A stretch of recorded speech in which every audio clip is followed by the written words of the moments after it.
breaking down every game, every day in Major League Baseball. This is the Baseball Betting Show. Here is your host, Greg Peterson. Hey, warmer for the low. Welcome to lovely Las Vegas for the Baseball Betting Show with myself, Greg Peterson, now part of the VSiN Family Podcast. We've got an excellent podcast for you as we're going to be joined in segment number 2 by Adam Rosenberg. He does great work over at the Sports Gambling Podcast Network. Taking a look at this great game of baseball that we all know and love. Going to be mostly talking some props with him. We're going to be discussing how he's been deciphering these, where he's really finding his edges, and we are on top of that going to be taking a look at a little bit of what we're getting for Thursday as well. He's going to point out some of the Wednesday bets that he had in terms of how he's been deciphering this market as well. And then in the final segment, we're going to get you guys picks and analysis on every game on the betting board for this Baseball Thursday as we touch them all. If you do have a question, comment, segment idea, what have you for this podcast, you have one or two ways we offer those in. First one is my Twitter/X timeline at gunit_81. Keep in mind, letters CM, name does not matter, so as per usual, please do send these into the timeline. And the other way is via an Apple Podcast review. If you rate this podcast 5 stars, it is very much appreciated. From there, you're able to fire in whatever you'd like to hear on this podcast via that 5-star review. While I did not get in any Twitter/X questions today, everything is powered by Edge Booster, making sure that bettors are able to access their funds 365, 366 on leap years, 24/7, as they're making sure that things are not running on credit or anything like this. This is an account they're able to utilize for all of your gambling funds. It's good to be approved every single time, and when you go to edgeboost.bet, utilize the promo code GREG, G-R-E-G. That'll get you a dollar for dollar match on your first $25 deposit. Now let's take a look back at everything that we saw in baseball on Wednesday. Try to find some trends and try to get to know these teams a little bit better. Games from yesterday is Greg buzzing about. Here is the rowdy recap. Now, some of these results are murky, and I do have to do this a bit ahead of time, much like I did yesterday, but if you're looking at everything that we saw on Tuesday, we did see the Colorado Rockies lose once again by multiple runs, so no shocker there. And if you're looking at the top over and under teams in all of baseball, it's been very interesting, to say the least, as far as the season, as the Seattle Mariners are the top over team in all of baseball. At the very least, they were going into Wednesday with 25 overs, 14 unders, and 2 pushes going into Wednesday, so that was one that was relatively fun. And if you're looking at your top under team, by the way, the Texas Rangers entered into Wednesday with 13 overs, 29 unders, and a push, so that's been a lot of fun. But we saw a double dip out there in Baltimore, with Baltimore falling in both of those games, and Baltimore allowed the over to hit in both of those games. The over in Baltimore is actually the top over ballpark in all of baseball. 12 overs, 5 unders, and 2 pushes in game number 1. It was the Twins being able to get the job done by a kind of 6-3, and for the Twins, they win this game despite the fact that they had 4 errors in there, as Christian Vasquez go deep off of Dean Kramer, first home run of the season, and Brooks Lee, 4th home run off Kramer. Kramer gives up 4 runs and 5 2/3 innings. Brian Baker from there, far outside the bullpen, scoreless. Keegan Aiken gives up 2 runs, one of which was earned in his 2 innings of work, and then Gunnar Henderson does go deep off of Bailey Ober. For Ober, he gives up 3 runs over the course of 4 2/3 innings. For Henderson, that was his 6th home run of the campaign. From there, Danny Kluman out of the bullpen, and bullpen was lights out. Louis Varland, Brock Stewart, Griffin Jackson, on. They're all able to end a scoreless inning. And then in game number 2, it was the Twins being able to get the job done as they put up 8 runs. And for Baltimore, it just continues to be less than savory for them. Charlie Morton in relief actually wasn't awful. He gives up a solo home run over the course of 3 innings of work, as he allowed that to Willie Castro, 2nd home run of the campaign. And then you would have Yunier Cano give it up to Cody Clements, 2nd home run of the season. And Trevor Larnach, he's able to go deep. This was home run number 7 for him. Goes deep off of Chase McDermott, who he was making his first start. 4 runs allowed over the course of 3 innings, including that bomb. Gregory Soto is scoreless inning, but Yunier Cano does give up that home run. 3 runs in total over the course of an inning. Cedar Perez and a scoreless inning out of the bullpen. And for the Orioles, they were able to get a pair of home runs themselves off of Simeon Woods Richardson, as you had Cedric Mullins be able to get a grand slam, his 8th home run of the season, and Hesse Kierstead his 4th home run of the season, as the Orioles put up a 6 spot in the 3rd inning and nothing else doing. Woods Richardson gives up 6 runs over the course of 4 innings, but then from there, the bullpen was able to be lights out, as you had Cody Funderburk, Justin Topa goodbye for 2 scoreless innings, Oriel Call 2 scoreless innings, and then Cole Sands polishes off the 9th inning. Polishing off a nice win was the Milwaukee Brewers. This by a count of 9-5, as for the Brew Crew. You had in this one the starter in Mr. Logan Henderson do a nice job, giving up 2 runs over the course of 5 innings. Did allow a home run as going deep off of him, Kyle Manzardo, 10th home run season. Then you had home run number 8 for Jose Ramirez. He goes deep off of Jerry Koenig, who gave up 2 runs over the course of a third of an inning. But Nick Mears, a scoreless inning. Trevor McGill, scoreless inning. Grant Anderson, a run allowed in 1 1/3 innings. But Abner Uribe, and out of the bullpen, scoreless. And for the Brewers, they did a nice job of being able to get into the bullpen as Joey Cantillo gives up a home run to Reese Hoskins, 5th home run season. Sal Friedlich, 2nd home run in the campaign. That came off of the starter in Gavin Williams. Williams gives up 2 runs in 5 innings, and then from there, what was a very reliable Guardians bullpen 8 seasons ago went straight down the toilet. You had Tim Aaron give up 2 runs in a third of an inning. Jacob Junis gives up a run in 2/3 of an inning. Joey Cantillo, 2 innings. He gives up the home run, 2 runs in total, and then you had 2 runs given up in an inning by Zach Kent. So that was very much less than savory. The Cardinals and the Phillies, they played them a double dip as well for game number 1. The Philadelphia Phillies do find a way to be able to persevere. This by a count of 2-1 as for St. Louis, Eric Fetty was rock solid in this one. 5 2/3 innings scoreless. Steven Matz from there, though, gives up 2 runs in 1 2/3 innings. And then you had Gordon Gassifo come in for a pair of outs out of the bullpen scoreless. For the Cardinals, they go just 1 of 10 with men in scoring position, and Jesus Luzardo was on it once again. 1 run allowed over the course of 7 innings. From there, you had Jose Alvarado or Ryan Kirkering combined for a scoreless inning, and Jordan Romano was able to supply a scoreless inning as well. And then after a low-scoring slog in game number 1 between the Cardinals and the Phillies, you saw in game number 2 an explosion. 14-7. The St. Louis Cardinals get the job done. This after they got down by a count of 5-1 as Sonny Gray, it was not such a sunny day for him. He gives up 7 runs in 3 2/3 innings, including a trio of bombs. Going deep for the Philadelphia Phillies, JT Realmuto, 4th home run season. Kyle Schwarber is 15th. Alec Boehm, number 2. But Aaron Nola, well, he was anything but super. He gave up 3 bombs. He gives up 9 runs over the course of 3 2/3 innings. For the St. Louis Cardinals, Alec Burleson, 3rd home run season. Lars Nootbaar is 7th. Mason Wynn, home run number 5 of the campaign. And then from there, Tanner Banks, 1 1/3 inning scoreless. You had Taiwan Walker come in long relief. 3 runs which were earned in 3 innings. And then had 2 runs allowed by Carlos Hernandez in 2/3 of an inning. And it got to the point where you need to have Mr. Daniel Robert come in. He gave an out of the bullpen scoreless, and for the Cardinals, bullpen was able to do their job. John King, scoreless inning. Chris Roycroft, 1 1/3 inning scoreless. Jojo Romero, Phil Matone, and Matt Savinson all be able to end a scoreless inning. The Pittsburgh Pirates, they get the job done 4-0 against the New York Metropolitans, as for the Mets, absolutely nothing doing at the plate. This was a rock-solid sort of piecemeal performance as Bailey Falter, 5 walks, 3 2/3 innings, but doesn't allow a single run. For the Mets, they go 0 of 4 with men in scoring position in this one. And then Chase Shogert, 2 1/3 innings scoreless. Tanner Rainey, David Bednar, Dennis Santana, all end a scoreless inning, and a pair of bombs in this one as Jared Trollo gets home run number 2 of the campaign. Mike Goriski, he's also able to get his 2nd home run. They both come off of Clay Holmes, who lost 4 runs over the course of 6 innings. Genesis Cabrera, 2 scoreless innings, and Daniil Nunez was able to give you a scoreless inning as well.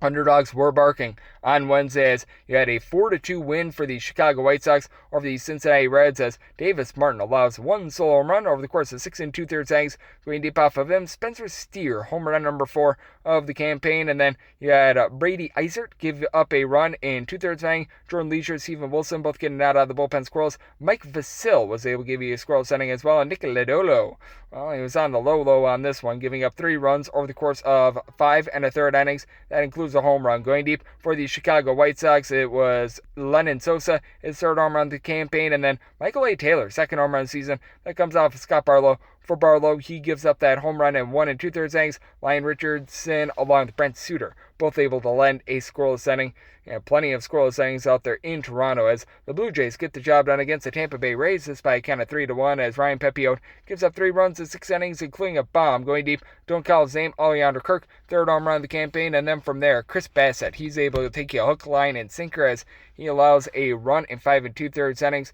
Brandon Little, 4 outs out of the bullpen scoreless. Yariel Rodriguez and Yimi Garcia, both on the scoreless inning. And for the Tampa Bay Rays, Eric Orze was able to end 2 scoreless innings. And you had out in Detroit, a little bit more of an overwhelming game. 6 of 5, the Detroit Tigers do find a way to persevere and get the job done as for Detroit, they were able to walk this one off thanks to, in the 9th inning, being able to get a big hit by Jackson Henry Malloy as for Boston, not the start that they were looking for from Hunter Dobbins. 5 runs allowed over the course of 5 innings, including a home run to Riley Green. 10 home runs 10th home run of the campaign. Drake Skubal gives up 5 runs in 6 1/3 innings. He had a shockingly bad 7th inning in this one, as for Boston, taking him deep, Alex Bregman, his 11th home run in the campaign. From there, the bullpen did their job, though, as he had Tether Holden not give you any outs out of the bullpen. He lost a pair of hits, but Tommy Canley, 1 2/3 innings scoreless. He was able to clean up the mess, and Will Vest, he was able to give you a scoreless inning as well. The New York Yankees find a way to be able to get the job done against the Seattle Mariners. The Mariners,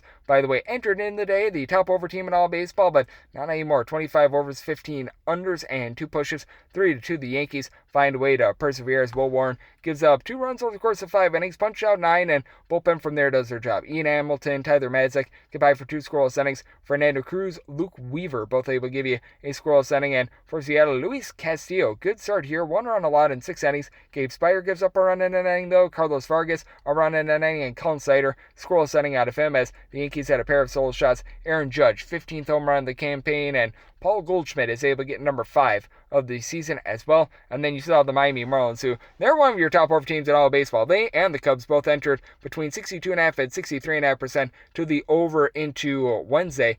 Miami Marlins, though, 3-1 winners. Another big underdog that cashes. Ryan Weathers, first start of the season, pretty solid. A lot of solo run in 5 innings, as that comes to Seiya Suzuki. 11th home run of the season. James Satayan, 3 solo home runs allowed in his 6 innings of work. Kyle Sowers goes deep twice, 9th and 10th home runs of the campaign. And Augustin Ramirez, his 5th home run of the season. Bullpen from there was solid. Brad Keller, Porter Hodge, and Drew Pomeranz all on his score signing for the Cubs. And then for the Miami Marlins, Calvin Fauché, Lake Bakar, Anthony Bender, Jesus Tinoco.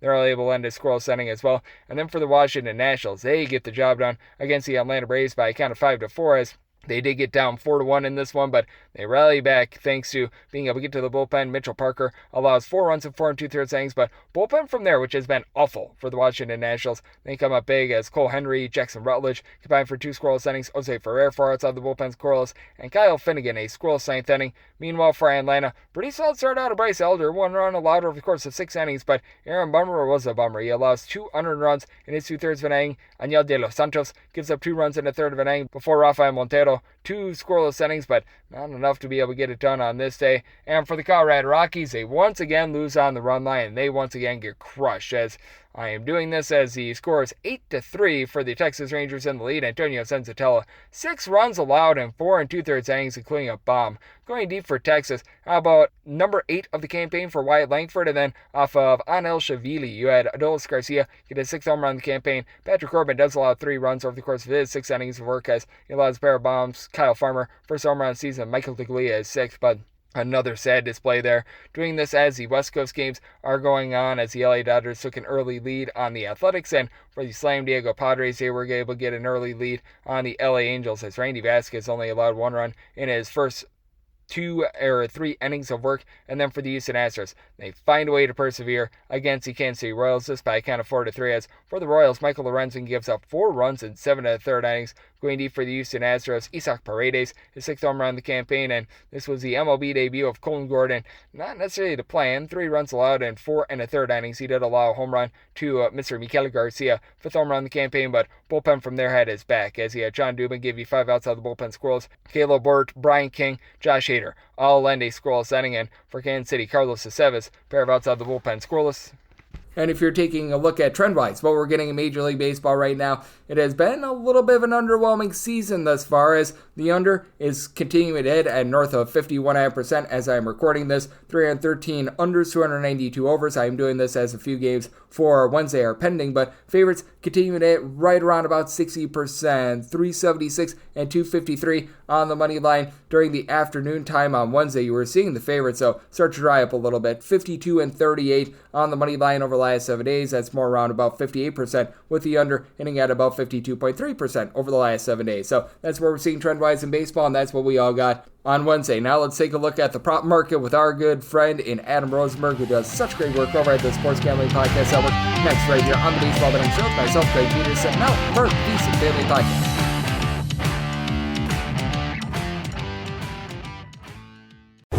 Breaking down every game, every day in Major League Baseball. This is the Baseball Betting Show. Here is your host, Greg Peterson.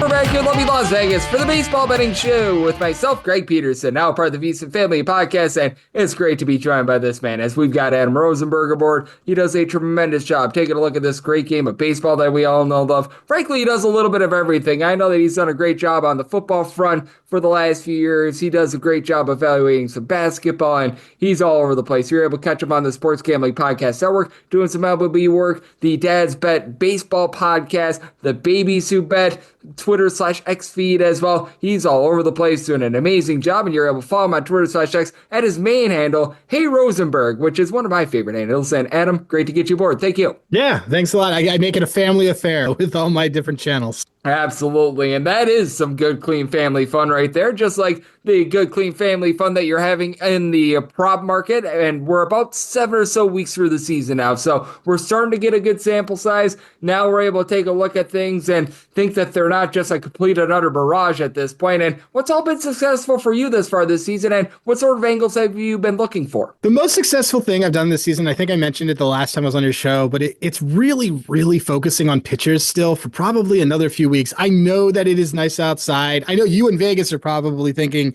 Adam, it's 110 degrees already. It's the desert. We are in summer. But I focused on pitchers and I focused on team props. And by team props, I mean not just team runs, but I'm looking at total bases. I look at team total strikeouts. I find it to be a really nice way to create a floor bet around a pitcher or a team I want to back without necessarily having to throw a dart at a prop. Yep, and I think that that's so smart to do. I know that you were talking about pitchers and taking a look at them, and just how much of your repertoire this year has been fading, guys, because that's what's been helping me out in terms of sides and totals. Just fading these bad teams like the Chicago White Sox and the Colorado Rockies have been the gift that keeps on giving this year. It's funny. I'm secretly on the Rockies. They're a little more competitive, a little more life when they're on the road. One of my favorite pitchers to fade, Antonio Sanzanella, is pitching against Patrick Corbin. I don't even know what to do. But to your point, it's finding a lot of guys that I know I want to fade. Eduardo Rodriguez is pitching. I will always fade him. He has a 70 ERA both at home and on the road. There is no good split with Eduardo Rodriguez. A lot of it is when I wake up in the morning and I look at pitchers, and I do this because about 70% of my portfolio is probably pitcher props. I look at the high tier of who are the 3 guys that are getting elite whiffs and chase rates, and no surprise, it's Tariq Skubal. And then I look at the bottom and I see, okay, who's not getting that stuff? And that is, Antonio Sensatella. Yeah, right. Yeah, and Ryan Pepio and Randy Vasquez and some of these guys. So yeah, you get it. Looking at the bottom of it is it's a pretty easy way to then backtrack from there and find some batters and find some teams that I know I want to take. Oh, absolutely. I think that that's always fun to be able to take a look at. And I mean, sometimes you don't need to identify the world's greatest team. You just need to know what team you want absolutely no part of whatsoever and bet against them. And that's been working out for myself this far this season. As joining me on the show, we do have Adam Rosenberg right here on the Baseball Betting Show. And certainly that has been interesting to be able to take a look at as well. And in terms of props that you are playing, how do you really structure things? Because I know that one of our good friends, Kobe Marcio, he's been really tremendous with this. He always takes a look at like a odds to be able to get a hit, total bases, stuff like that. And then he sprinkles a little bit more on the home run with regards to some of those props. Are you sort of the same way where you might do like a little bit of a ladder and you might do just a few different things where you're obviously investing a little bit more in that number that's closer to a minus 110, but you're taking a shot on some big plus money as well? Yeah, most of my stuff is plus money, and I do a lot of it to win a unit. Colby was just on my show last week, and I could absolutely say that he was the best guest that we've ever had. But I do the exact same thing that he does. It's focus on which of the batters we like and a sprinkle on the home run. What I'm doing is a lot of if I like a pitcher's outs, or if I like their hits, or if I like their Ks, I take the nearest plus money rung on that ladder so that it is to a lower risk to win a unit, and so it can keep my ROI high without having a lot of stake if something doesn't go through. Yep, and I think that that's so big to be taking a look at as well, because you have that base where it's like, oh, I'm taking over 1.5 hits. If you're looking at a strikeout prop, it's like, oh, his normal number is 5.5, and then you can ladder it up to 6.5, 7.5 if you'd like as well. And I think that that is something that is very good to be able to do. And additionally with that, are there other ways that you try to diversify a little bit more in terms of some of these props? Because I look at some of them in terms of like total bases, strikeouts, and they become very popular, but I know that there are some that have like odds to be able to get a win and something like that. And I think some are very good, whereas like the odds to be able to get a win for a pitcher, for example, is one that I wouldn't necessarily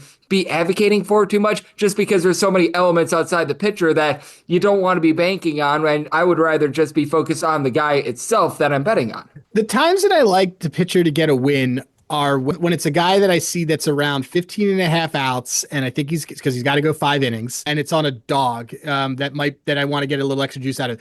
Liberatore on the Cardinals, for the first 2 weeks of the season, no one realized that he was as good as he is, and we were getting plus 230, plus 240, plus 300 for him to have a win, which I think is fantastic. And now he's consistently going into the 6th inning. That the other ways to look at a lot of these, I'm always just trying to find ways to take off the juice. So I didn't back it, but for the Phillies, they were minus 185 on the money line, but they're minus 125 to not bat in the 9th inning, which is a 60-cent difference and a better way to play that home team if you really think that they're going to dominate. I do a lot of race to 3, race to 4 runs. Those are plus money, but that's really the best way, I think, if you want to fade a pitcher, then okay, you think they're going to probably score 3 or 4 runs first. You could get that for plus 150. These are all really good ways to create a really high value portfolio. Yep, I think that is a great way to be able to take a look at it, and to not bet in the 9th inning, I think is a good way of looking at it as well, because I personally am a little bit of a run line guy, and I do like to take run lines when I'm able to get plus money instead of having to lay a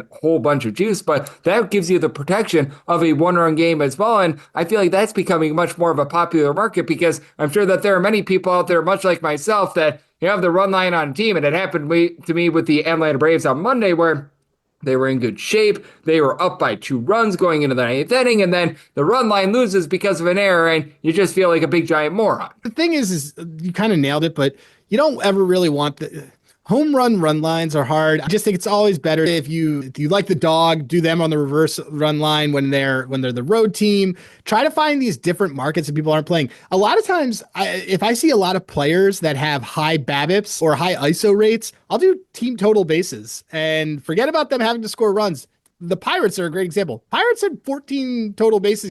I think they scored 1 run. If that, and they did score 1 run. That's right. They lost 2-1. They had guys who got triples. They had guys who got doubles. They couldn't get home. So these are really great ways, especially with home teams, that you don't have to put a dart on a player, but you can create a really nice floor bet, and you can parlay them. You can parlay 2 teams to hit a home run. That's a great way to do some of these things, and it could be anybody who's in the home run. You just find them and you use those markets. Those are a lot better than the either player to hit a home run, because you're not really getting a lot of value out of that. Yep, absolutely. And when you have a home run prop as well, it's just always based on the weather as well, which I think that there's going to be a little bit more value on those moving forward. But how difficult has it been to take a look at the home run prop market? Because it feels like it has been very feast or famine this year, with some days there being seemingly a billion home runs, and then other days there's just absolutely nothing league wide. People love to bet home runs, and I say this all the time, but until you don't need your jacket when you leave your house, it is not home run season. So it's okay to be patient. It's okay to be looking at other things. It's fun to bet singles, and it is fun to bet some of these alt markets. I've been focused just on pitchers and alt markets, and once we get to end of May and June, I will be right on it with betting dongs every day. I can tell you that. Oh, absolutely. And that is going to be a lot of fun. And now we're starting to be able to get into that good weather, by the way. And we're in the middle of May, which I used to live in Wisconsin, and I still remember when I was a child, there was a big giant snowstorm in the middle of May. So there's that aspect of things, but now we're starting to be able to get a little bit of better weather as well. And when I take a look at the slate for Thursday, it's going to be a little bit of a smaller one, but is there anything that you might be taking a look at in particular with regards to these games that we're going to be seeing? Because the Chicago White Sox have been one of my favorite faves. They're going to be going up against the Cincinnati Reds. That I think is always a lot of fun. And I don't know how you've been playing this, but fading the Baltimore Orioles pitching has been the gift that has been also continuing to give as well, especially with them coming off a double dip on Wednesday. Yeah, I'm immediately looking. I think the last time I was on your show, I had this bet too. I'm immediately going to be looking at Sagano over earned runs against, because of exactly what you said. They have a doubleheader today, which is still, I believe, going on. And Yep. he has just been absolutely terrible. Looking at that, I see our guy Bryce Wilson starting for the White Sox. That'll be an easy fade. And there's some that have been a little bit better than people realize. Chris Paddock had a blow up start last week, but he hasn't been bad. He's been serviceable. So there's going to be some sneaky value on the Twins. Really short slate. I see DeGrom is going to go against Houston. There's not a lot as I'm looking at things overall, it's not necessarily a lot of good K-prop types of things, but I'm certainly going to be looking at probably over total bases for Cincinnati Reds, and over earned runs for Sagano is absolutely going to be on my card. Oh, absolutely. That is going to be a lot of fun. I'm looking at that game over myself, and here's a shocker. I am not going to be betting on the Chicago White Sox on Thursday, but a man that I always bank on for great insights is you, Adam. You do an incredible job on so many different fronts. You're doing a bunch of different shows. You're all over the place, taking a look at props, taking a look at baseball. And I know that you do much more than baseball. You do some basketball. You do some football as well. So let the good people at home know it's all on tap for you and how people can follow along on social media and other platforms. I do a lot of work. I help out with Rhythm. You can find me over there. As you mentioned, I host the MLB prop betting show on Sports Gambling Podcast Network. That's 3 times a week. And then I have Dad's Bet Baseball 1 to 2 times a week. You can just find me on the Twitter X machine at Dad's Bet Baseball or at Hey Rosenberg. Absolutely. Adam doing an incredible job taking a look at this great game that we all know and love of baseball. And every single time he joins me on such great insight. So a big thanks, Adam, for joining me on the Baseball Betting Show, now part of the VSiN Family Podcast. And coming up next, it is that time of the podcast to give you picks and analysis on every game on the betting board for this Baseball Thursday as we touch them all. Breaking down every game, every day in Major League Baseball. This is the Baseball Betting Show. Here is your host, Greg Peterson. And we're back here in lovely Las Vegas for the Baseball Betting Show with myself, Greg Peterson, now part of the VSiN Family Podcast. It is always a pleasure to be able to get Adam Rosenberg aboard. He does a tremendous job taking a look at this great game of baseball every single time he joins me. Learns such great insights. Did so once again today. So a big thanks to Adam for joining me in the last segment. Now it is that time of the podcast. I give you picks and analysis on every game on the betting board for this Baseball Thursday as we touch them all. If a game is listed on the betting board, Greg has a side and a total on it, so it is time to touch them all. Do note that as per usual, any changes that are made to these plays will be listed up on my Twitter/X feed at GUNet_81. We're going to be going in the Las Vegas rotation order. We've got 1 National League game, 3 American League games, and 2 Interleague games, so that'll keep things very clean and easy on this one. So how about if we do get things started with 951, 952 on the betting board. The Atlanta Braves are playing against the Washington Nationals. Trevor Williams is on the bump for the Nats, and AJ Smith-Schwaber goes for the Atlanta Braves. The Braves are in between -205 to -225, plus 185 to plus 190. That number on Washington. The total on this game, it is 9, but shaded way down to the under. The under is -125, and the over is plus 105, and would not be surprised if we see a few 8.5s out there when it's all said and done. But I've set my total 9.1, so even at the 9, I do like this total over at plus money, and I'm going to be willing to take a shot on the Washington Nationals. For Smith-Schwaber, he's been pretty solid, 2.78 ERA. He's getting north of 9 strikeouts per 9 innings, but I am very concerned by the fact that he does give up north of 4 walks per 9 innings. It has been an Atlanta Braves unit that has been far better at home rather than on the road, but still, there's a little bit of, shall we say, pause with regards to this lineup. You've had a lot of production out of Austin Riley. He's been able to supply 8+ home runs, getting north of 280 for this team, but I can't help but think that we might see a little bit of regression towards the bottom of the lineup. You've had quite a few guys be able to step up, like a Nick Allen. You've been able to have Eli White be able to give you some good at-bats. I just still don't know if that's going to be long-lasting. Marcell Ozuna has been rock solid, giving you north of a 400 on base. Power number is down a little bit from a season ago. Ozzy Albies has been rough. He's been hitting less than a 225. Michael Harris just really doesn't move the line, and these two guys don't necessarily supply a lot of power. And then for the Washington Nationals, it has been very up and down for them, but James Wood, he has been putting good wood on the ball. This man giving you 11+ home runs, doing a nice job, giving you north of a 350 on base.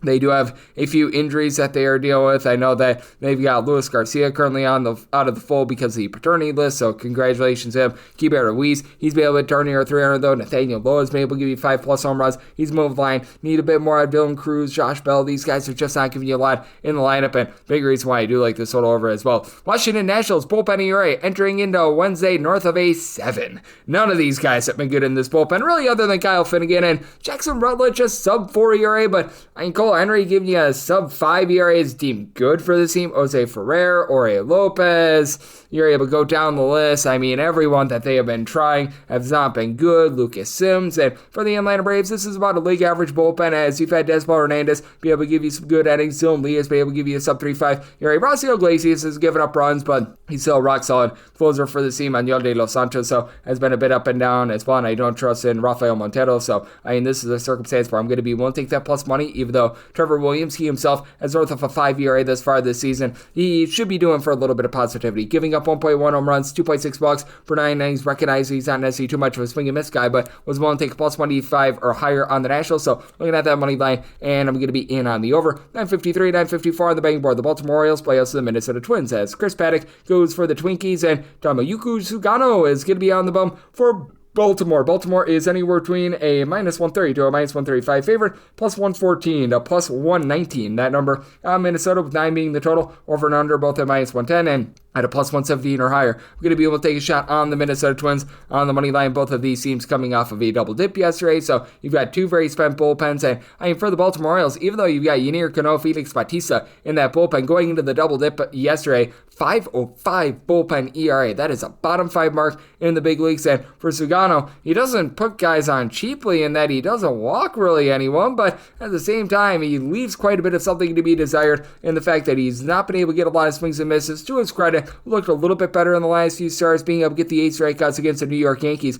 like 2 or 3 starts ago. That was pretty rock solid, and has given up 300 runs or fewer in each of his last 5 starts. 272 ERA, but a 459 fielding independent, getting 5 strikeouts per 9 innings, giving up 1.4 home runs per 9 as well. And for Chris Paddock, he should be doing for a little bit of positivity, as he's been giving you about a 476 ERA. But if you look at his time with the Minnesota Twins, overall 41 ERA, 403 fielding independent, he only gets about 8 strikeouts per 9 innings, and that's been down to closer to 7 strikeouts per 9 innings this season. But he doesn't put guys on cheaply. He's been able to do a relatively solid job with that regard, and after a really rough start to the season, he has been much better as well. 300 runs or fewer each of his last 5 starts. But I do think that both of these guys get a little bit tagged here, as for Baltimore, it has been a lineup that has been, shall we say, a little bit suspect, because the guys that you'd expect to be able to produce for this team, like a Ryan Mountcastle, Tyler O'Neill, Adley Rutschman, Cedric Mullins, all in at 225 or lower. Heston Kjerstad has not been able to give you a whole heck of a lot of anything. Now, Gunnar Henderson starting to be able to pick it up. He had a home run in game number 1, and after a miserable start to the season where he was on the injured list, he's been able to give you a bit more. Ryan O'Hearn, 7 plus home runs, 370 plus on base percentage. You like to see that, but for the Minnesota Twins, you're starting to be able to get peak Byron Buxton, who's been able to give you a 9 plus home runs as far this season. He's hitting north of a 250, so you do like to see that. They're getting Royce Lewis back, but though he's been a little bit shaky ever since coming off the injured list. You know that he's going to be able to come along sooner rather than later, and Harrison Bader's moving the line, giving you north of a 375 on base. You need a little bit more of the likes of Carlos Correa and company, but I do think that things are starting to be able to go into form for the Minnesota Twins. And for the Twins, they've got the far better bullpen in this spot, as well as you've had Griffin Jacks get jacked up, but Danny Kalumas really not giving up any runs thus far this season. Yohan Duran has been one of the better closers in all of baseball. Brock and Roll Stewart, he's been a little bit up and down, but I think that he can find it a little bit more, and I've got a little bit more faith in these guys rather than someone like Asenio Perez. On the flip side, for the Baltimore Orioles, they had to go into Keegan Aiken, the long guy, yesterday as well, so he's a little bit spent, and I do think that for both of these guys, there's going to be a lot of balls in play against them, so I do like the over, so I might tell a 9.2, but at a plus 117 or higher, couldn't be willing to take a shot on the Twins on the money line. 955, 956 on the betting board. The Tampa Bay Rays are on the road facing off against the Toronto Blue Jays. Kevin Gausman is on the bump for the Jays. Zach Little hopes to come up big for the Rays. 8 is the total. Over is minus 120. The under is even. And for Toronto, you're going to be finding them as a favorite of minus 160 to minus 165. Plus 140 to plus 145 is that number on the Tampa Bay Rays. Mostly doing this while you don't have the dime lines out. When you get the dime lines, I think we should be able to get a plus 150 on the Rays, and that's where I'd be looking at. Plus 148 or higher, I'm going to be willing to take a shot there. For Kevin Gausman, swing and miss stuff seems to be coming back to him a little bit. He had a few starts to begin the season where he just was not able to get strikeouts. He's been able to do a little bit of a better job here ever since then, but for Kevin Gausman, certainly has been a little bit of an up and down season for him. Right now, he's posting up a 3.97 ERA. Always a guy that has a fielding independent that's far better than his ERA, 3.28 fielding independent. Again, though, 8 strikeouts at 2.5 walks per 9, and he's not really giving up too much of the deep ball, but has given up 3+ runs in 3 out of his last 4 starts. And then he faces off against a Rays team that has been in the bottom 6 in the big leagues in terms of overall run scoring, but I think that could turn around for them a little bit. Junior Caminero has been able to give you 7+ home runs. He's hitting for a pretty respectable average. Jonathan Aranda has been able to give you darn near 400 on base as well. And for the Tampa Bay Rays, I do think that they're going to be able to get some guys back from injury sooner rather than later, as Johnny DeLuca, Josh Lowe have been both dealing with injury, and Jake Magnum was hitting north of 300 before going on the injured list. Now they are dealing with Yandy Diaz being a bit in and out of the lineup as well, so Cameron Misner, who started out the year very solid, but has been fading a little bit, going to need to step up for this team at Ted. And Brandon Lowe, he's always had potential, but has not really been able to put it together. One thing that is coming together, though, this Rays bullpen. Once again, the top 8 with regards to ERA have so many guys like Manuel Rodriguez, Pete Fairbanks, Garrett Clevenger, Hunter Biggie, or I'll give you a sub-35 ERA. And for a little, he's not a guy that's going to get a whole bunch of swings and misses, but he's not going to beat himself either. This is a man that, once again, is giving you fewer than 2 walks per 9 innings allowed. Now, he's giving up darn near 2 home runs per 9 innings, so that's a bit of an issue. And this is not a guy that's some sort of strikeout artist. He's hovering right in the neighborhood about 5.8 strikeouts per 9 innings, but I do think that he's going to be able to do a nice job putting it together here, as he's got an ERA that's actually a little bit lower on the road rather than at home this season. And for the Toronto Blue Jays, this has not been a team that's been able to take you deep. They're in the bottom 4 in the big leagues in terms of home runs per game, as they have not gotten the value that they were looking for out of Anthony Santander. Entering in Wednesday, hitting below the Mendoza line of 200, he's been only able to supply 5 home runs this far this season. Now, got plenty of guys reaching base, moving the line, as you've got George Springer, Bo Bichette, Vlad Guerrero Jr., Alejandro Kirk, don't call his name, lying between a 283 and a 290 entering into yesterday. And with Vlad Guerrero giving you about a 380 on base, George Springer, 5 home runs, 400 on base. So these guys have been fine. Bottom of the lineup with the likes of Nathan Lukes. He's been able to give you a good on base as well. And Alan Roden has not given you much of anything. Ernie Clement, again, a guy that's moving the line, but it's not giving you a whole heck of a lot of power. And for the Blue Jays, it's an okay bullpen. It's not great. It's not terrible. They're probably going to be about league average when it's all said and done. You've got a few guys I think are going to pick it up a little bit, as Yimi Garcia, Chad Green entered into yesterday, both posting up north of a 3.3 ERA, but Mason Fluharty has actually been really good in this bullpen. He's been giving you a sub 225 ERA. Brandon Little has come up big for them as well, but Dylan Tate has not necessarily been that guy that they were hoping for. Jeff Hoffman has really had a little bit of struggle as well. Do think that you're going to be seeing some positivity with him, but with the Rays at a plus 148 or higher, going to be taking a look at that money line, and I'm in on the over. I did some by Joel at an 8.3. 957, 958 on the betting board. The Houston Astros hit the road. They're facing off against the Walker Texas Rangers. Right now, the betting board reads to be determined against to be determined, so that's a little bit rough. This is projecting out to be Jacob deGrom going up against Hunter Brown, and if this is indeed the pitching matchup, I set a 6.9 in terms of the total, so a 6.5 or less, I'd be looking at the over. A 7 or higher to the under. Obviously, this changes quite a bit because the understudies of Hunter Brown and Jacob deGrom are not quite the same, so that would probably be going up to like a 7.5 or less to the over and an 8 or higher to the under if one of these guys is knocked out. If you don't get either of these guys, then you're looking at north of an 8 total, but that said, if you do indeed get this pitching matchup, I'd be setting the Rangers as a favorite of minus 127, so minus 126 or better. Looking at the Rangers, plus 128 or higher would be in on the Houston Astros, as Hunter Brown has been really good this far this season as well. Like, Jacob deGrom is a bigger name brand pitcher, and you just have to look at the history of Jacob deGrom, and it's hard to not trust in him. I know that the fielding dependent is a little bit higher than the ERA. Right now for Mr. deGrom, posting up a 272 ERA, more of a 385 fielding dependent, as he's getting 9.5 strikeouts per 9 innings, has been hurt by the deep ball, giving up 1.5 home runs per 9 innings, but the man has now given up a grand total of 6 runs over his last 5 starts, so this is peak Jacob deGrom once again. And then for Hunter Brown, like, it has been on like Donkey Kong with him. How about 4 runs allowed in his last 5 starts, going 5 2/3 innings in every one. The $1.48 ERA, $1.85 fielding dependent. I don't think he can keep this up forever, but man, this has been really good out of both of these guys. And for the Rangers, not so good at the plate right now. They are a bottom 4 team in terms of runs per game, as you just have a whole bunch of guys that are giving you a big giant nothing burger at this point. As a matter of fact, Jake Berger, who he's been in and out of the fold for the team a little bit, along with Marcus Semien, Jock Peterson, alling below the Mendoza line of 200. That has been awful for this team. Now, for the Texas Rangers, you've got Corey Seager back. He's been able to 300. He's been able to supply the team with some nice power, so that's been helping out. Wyatt Langford is up to 7 home runs. He's doing a solid job, giving you about a 350 or so with regards to that on base, but you do have a lot of question marks in terms of the power of this team as well, though you do have a few guys like a Josh Young who's hitting at 280. You've been able to get good production out of Josh Smith, so both of Joshes, as Josh Smith hitting above a 300. And then with regards to Texas Rangers, it's a okay bullpen. It's right around about league average as of right now. You've had a few unexpected guys really step up, like Robert Garcia is giving you a 175 ERA, sub 175 ERA. Chris Martin is giving you a sub 2 ERA as well. I don't understand why Luke Jackson has been closing out games. He just has not been that good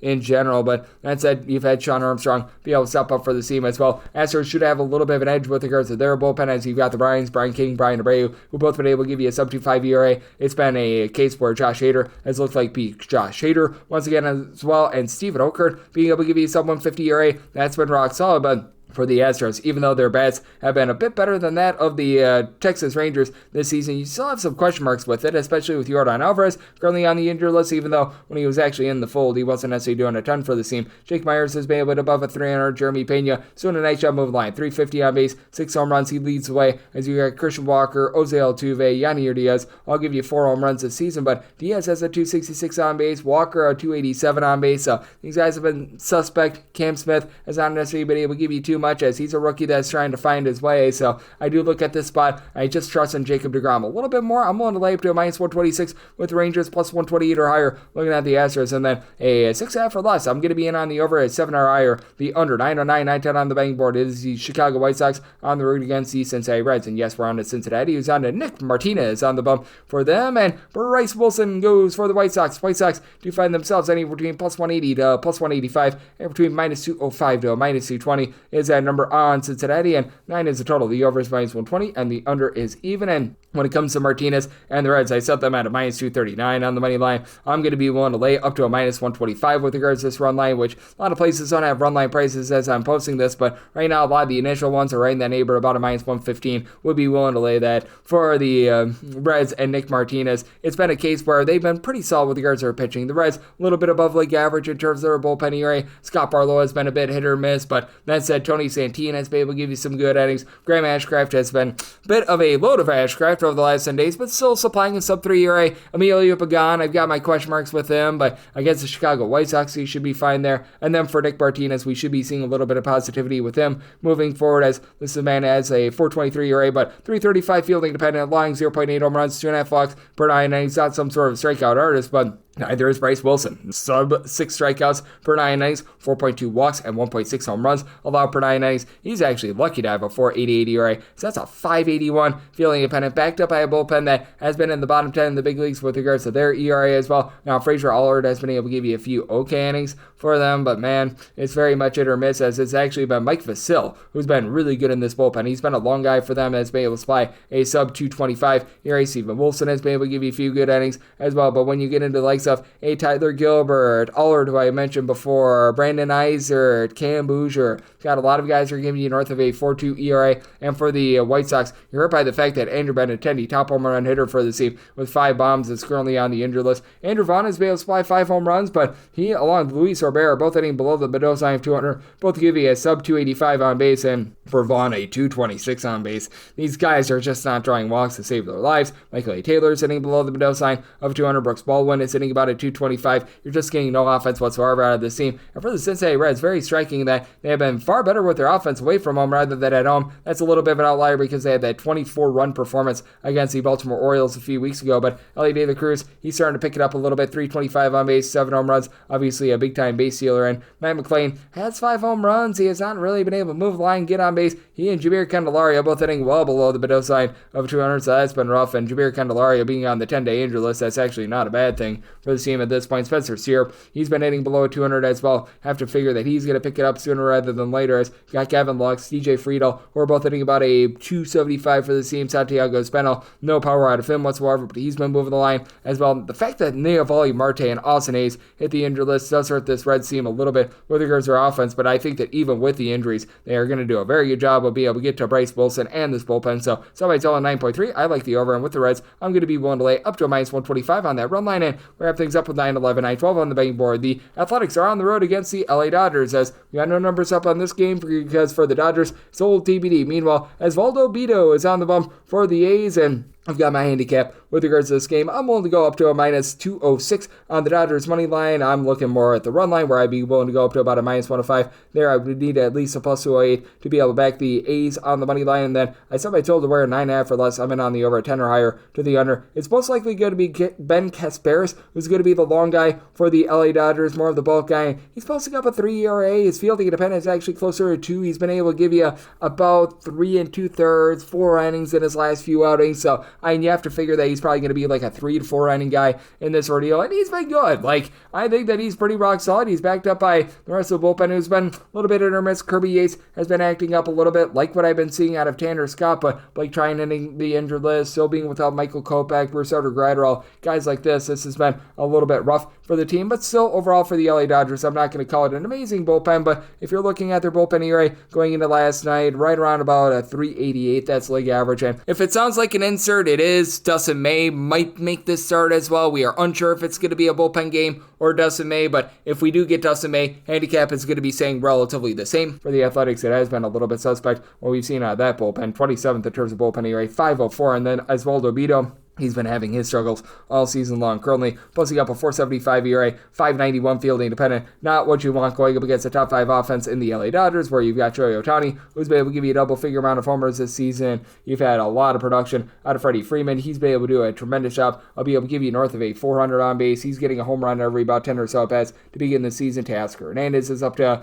a north of 300 average. He's been able to supply 9+ home runs as well. Now, Andy Paz, he's been able to do a rock-solid job, though you could use a little bit more on Michael Conforto, Max Muncy. These guys have been a little bit suspect throughout the season, but all in all, I have to like what you're seeing there. And for the A's, this is a bunch that on the road, they're averaging about 4.5 to 4.6 runs per contest. Brent Rooker, Tyler Soderstrom combined 19 home runs entering into yesterday. Now, Soderstrom has been stuck on 9 bombs for quite a while, but still give you about a 340 on base. Jacob Olsen doesn't draw any walks whatsoever, but is hitting a 360, so that's been great. Miguel Andujar is hitting above a 300 as well. Shea Langoliers, Shea has banged for 8 home runs. He's actually hitting north of 250, so he's moving the line there. And then when it comes to the A's and this bullpen, I mentioned the bad ERA, and you just don't have a lot of trustworthiness with these guys. As Grant Ullman, Tyler Ferguson, they've both been able to give you a sub-2 ERA. And Justin Turner, to his credit, a sub-225 ERA, but when you get into some of these long guys, it has been very, very suspect. TJ McFarland, he's posting up north of 5 ERA. Jason Alexander, Mitch Pence, guys like this, not great. And Mason Miller has been acting up a little bit as well. So 9.5 or less, I like the over 10 or higher to the under end for the Dodgers, figuring that this is a bullpen game. Willing to lay up to a -107 on that run line, plus 2.8 or higher. Looking at the A's, and that'll wrap things up for the Thursday edition of the Baseball Betting Show, now part of the VSiN Family Podcast. And